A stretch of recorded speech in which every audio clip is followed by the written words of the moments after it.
ખેડૂતો માટે મહત્વના સમાચાર. કેન્દ્ર સરકારની પીએમ કિસાન યોજનાનો 22મો હપ્તો ફેબ્રુઆરી 2026ના અંત સુધીમાં ખેડૂતોના ખાતામાં જમા થવાની શક્યતા છે. આ યોજના અંતર્ગત ખેડૂતોને વાર્ષિક 6,000 રૂપિયાની સહાય 2,000 રૂપિયાના 3 હપ્તામાં મળે છે. નિયમ મુજબ એક પરિવારને એક જ યુનિટ ગણવામાં આવે છે, તેથી પતિ અને પત્ની બંને અલગ અલગ લાભ મેળવી શકતા નથી. જો બંને લાભ લેશે તો સરકાર નાણાં વસૂલ કરી શકે છે. હપ્તો મેળવવા માટે ઈ-કેવાયસી કરવી ફરજિયાત છે. મહિલાઓને મહિને 7,000 ભેટ. વર્ષ 2026 કેન્દ્ર અને રાજ્ય સરકારો દ્વારા મહિલાઓને આત્મનિર્ભર બનાવવા માટે બીમા સખી યોજનાને વેગ આપવામાં આવ્યો છે. આ યોજનાનો મુખ્ય ઉદ્દેશ્ય ગ્રામીણ વિસ્તારોમાં બીમા પ્રત્યે જાગૃતિ લાવવાનો અને સાથે સાથે મહિલાઓને રોજગારીની તક પૂરી પાડવાનો છે. આ યોજના અંતર્ગત પસંદ થયેલી મહિલાઓને બીમા સખી તરીકે ઓળખવામાં આવશે, જેમને સરકાર તરફથી દર મહિને 7,000 રૂપિયા સુધીનું માનદ વેતન અને વધારાનું કમિશન આપવામાં આવશે. આ યોજનાનું મુખ્ય હેતુ એ છે કે દરેક ગરીબ અને મધ્યમ વર્ગના પરિવાર સુધી સરકારી બીમા યોજનાઓ જેવી કે પીએમ સુરક્ષા બીમા યોજના અને જીવન જ્યોતિ બીમા યોજના પહોંચે. બીમા સખી તરીકે પસંદ થયેલી મહિલાઓએ પોતાના ગામ કે વિસ્તારમાં જઈને લોકોને બીમાના કાયદા સમજાવવાના રહેશે અને તેમના ફોર્મ ભરવામાં મદદ કરવાની રહેશે.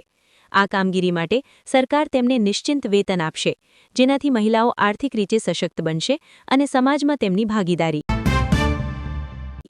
આધાર કાર્ડને લઈ રાહતના સમાચાર. ઇન્ડિયા પોસ્ટ પેમેન્ટ્સ બેંક દ્વારા આધાર કાર્ડમાં મોબાઈલ નંબર અપડેટ કરવાની પ્રક્રિયા હવે વધુ સરળ અને ઝડપી બની છે. આ નવી પેપરલેસ સુવિધા હેઠળ કોઈ ફોર્મ, ઓળખપત્ર, ફોટો કે દસ્તાવેજની જરૂર નથી. માત્ર બાયોમેટ્રિક ફિંગરપ્રિન્ટથી મોબાઈલ નંબર તરત જ અપડેટ થઈ જશે, જે માટે તમારે ગ્રામ્ય કે શહેર પોસ્ટ ઓફિસનો સંપર્ક કરવો પડશે.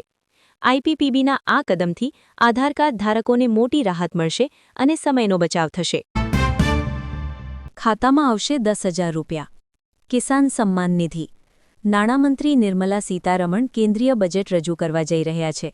દેશભરના ખેડૂતોની પીએમ કિસાન સબસિડીની રકમ 6,000 રૂપિયાથી વધારીને વાર્ષિક 9,000 કરવાના સમાવેશ થાય છે. આ યોજના હેઠળ પાત્ર ખેડૂતોને 3 સમાન હપ્તામાં વાર્ષિક 6,000 રૂપિયા મળે છે, જેમાં દરેક હપ્તામાં 2,000 રૂપિયા આપવામાં આવે છે.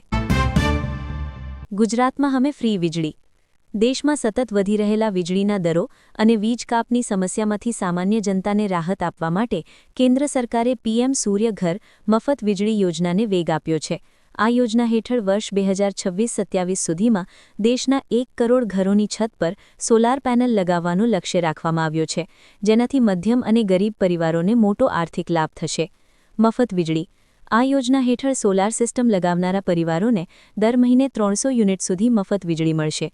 વધારાની આવક. જરૂરિયાત કરતાં વધુ પેદા થયેલી વીજળી ગ્રીડમાં મોકલીને પરિવારો આવક પણ મેળવી શકશે. આત્મનિર્ભરતા. વીજ કાપ જેવી સમસ્યાઓથી કાયમી છુટકારો મળશે. સીએમએ ગ્રામીણ આવાસનું વ્યાજ માફ કર્યું. ગુજરાતના મુખ્યમંત્રી શ્રી ભૂપેન્દ્ર પટેલે ગ્રામીણ ક્ષેત્રના ગરીબ મધ્યમ વર્ગના પરિવારો માટે અત્યંત સંવેદનશીલ નિર્ણય લીધો છે. ગુજરાત ગ્રામ ગૃહ નિર્માણ બોર્ડની આવાસ યોજનાઓમાં બાકી હપ્તા ધરાવતા લાભાર્થીઓ માટે વન ટાઈમ રાહત યોજના જાહેર કરવામાં આવી છે.